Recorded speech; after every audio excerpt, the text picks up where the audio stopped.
My name is Rachel Maldonado, and my website is rhmaldonado.com. And I am with Timothy Wolfer. He is a journalist and an Emmy-winning filmmaker. Timothy, can you tell me about this?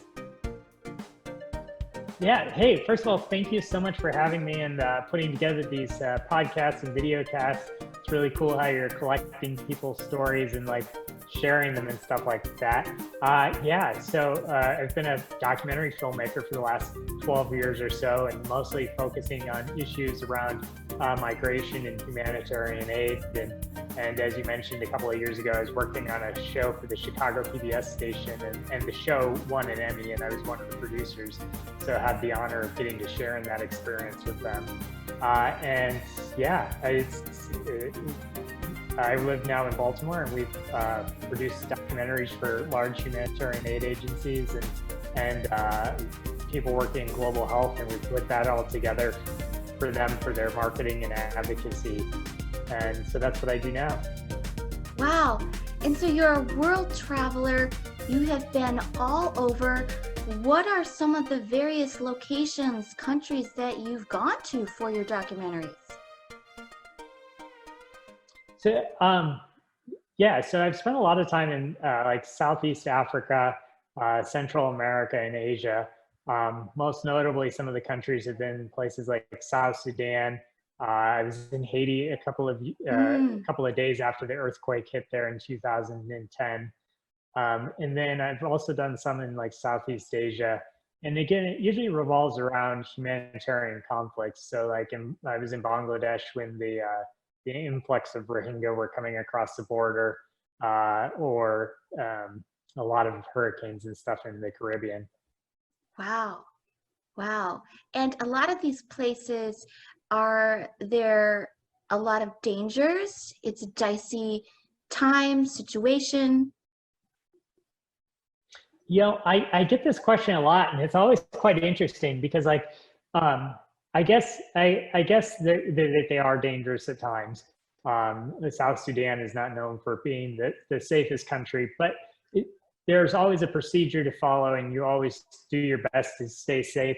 And you also try and remember that the people living there are also living in usually very difficult circumstances themselves. And so to focus on the danger that I might experience, I think is taking away from the message that, you know, I'm always trying to communicate as a filmmaker, trying to get the world to understand the plight of people in these contexts that are living through extreme conditions.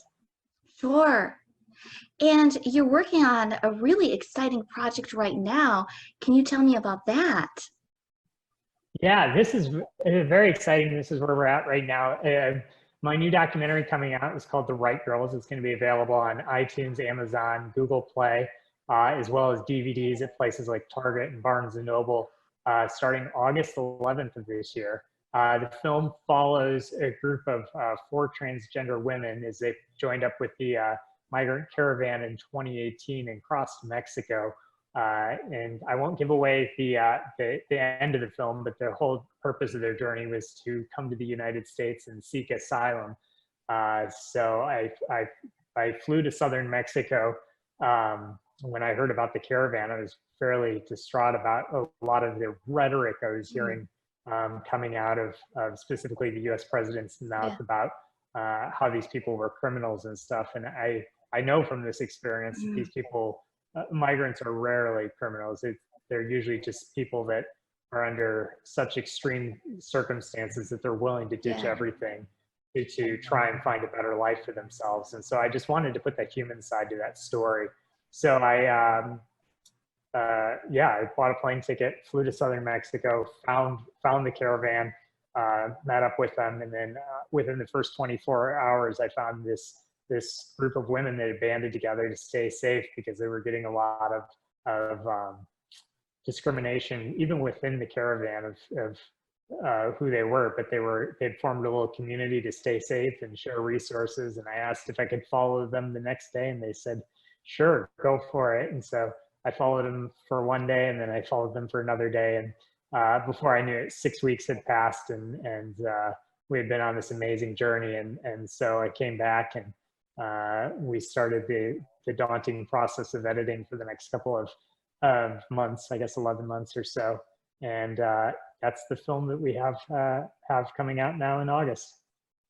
Wow. So you're on the ground and you're on this trip.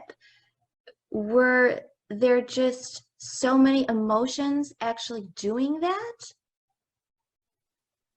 You know, I think for me, when I'm on the ground like that, you definitely can feel the stress of what's going on. I mean, the Mm, conditions for the caravan were rough at best. I mean, you have 7,000 people that are wow. literally walking, and they would hitch rides in trucks or buses or whatever. But it was just a lot of walking and stuff, and there isn't a lot of food.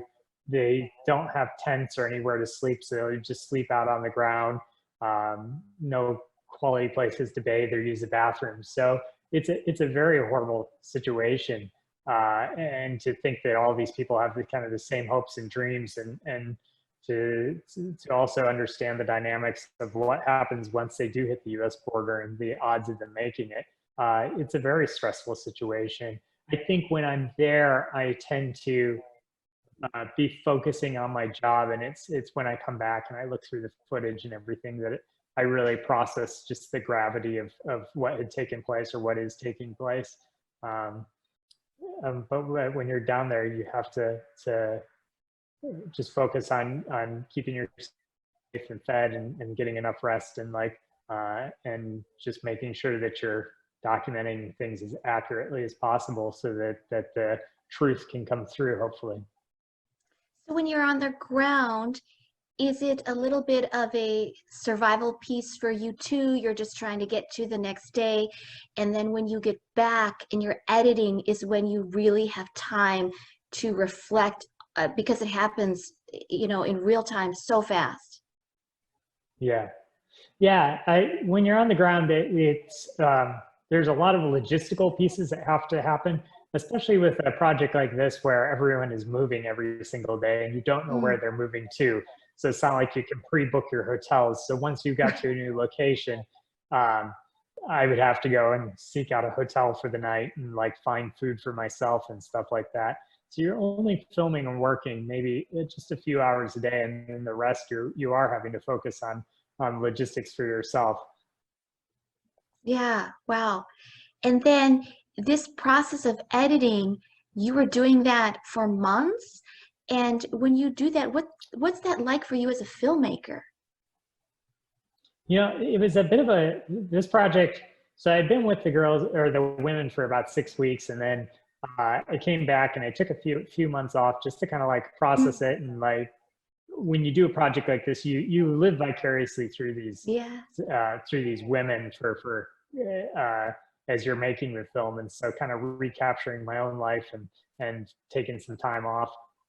And then once I started to look through the footage and realize that I had a feature film, we had some serious logistical issues because all the footage was in Yeah. Spanish, and I wanted it for a U.S. audience so that U.S. audiences can truly understand what these women were going through, and who are these migrants that are coming to our border.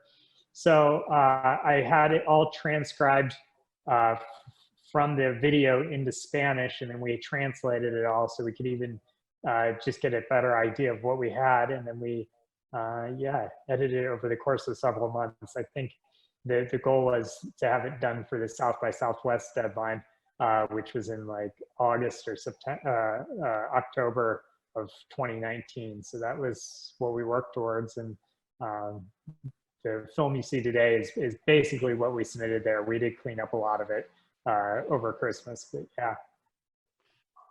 So, Timothy, has this film been seen by other audiences? Yeah, so the film has had a bit of a film festival run. We've been most notably in the Brooklyn Film Festival, the Seattle Transgender Film Festival, and we'll be coming in the LA Queer Film Festival. And then we also won the New York City Independent Film Festival for Best Documentary. So that was a huge honor.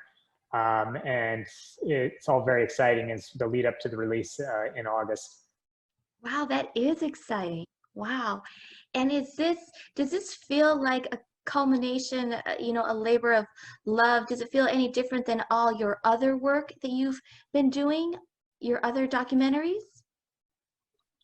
Yeah, I think it's right along the lines of my other projects and films, in the sense that it, as a filmmaker, I think the best thing you can do is just simply try and connect with people and just like give them the space to tell their story, and then use my skill set to try and bring that to a larger audience. And I think that this is just on those same lines of just asking basic questions and letting these women tell their story. And I'm very grateful to them, obviously, for allowing me to share their stories. It's very hard to be vulnerable with somebody who has a camera and is asking you questions, but just very grateful for them, and I'm excited for people to see it. Yeah, that is so exciting. And you have been incredibly busy even now. Yeah, we've been trying to push the festivals, or sorry, push the premiere as much best we can, and get it out there. Yeah. Well, Tim, I do have one other question for you. I want to know what makes you feel alive? You have this incredibly enriching work, but is there anything else?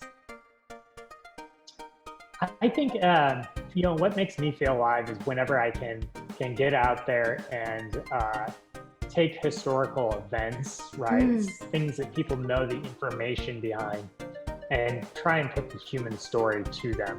So I think that that's been the biggest strength to my work, is finding these news events that are always factual and informational, and we have an idea about them, but we just don't comprehend them until we hear people's stories. And for me, that's the best gift I can share, and the thing that makes me definitely feel alive. Yeah, well, Timothy, I love that, because I think that you need both the facts and the emotion, that human element in that story. So, Timothy, thank you so much. Thank you for having me, and for what you're doing with these stories, and also thanks to the team that helped me put this together. So, I am so excited to watch this documentary, and I appreciate your time so much.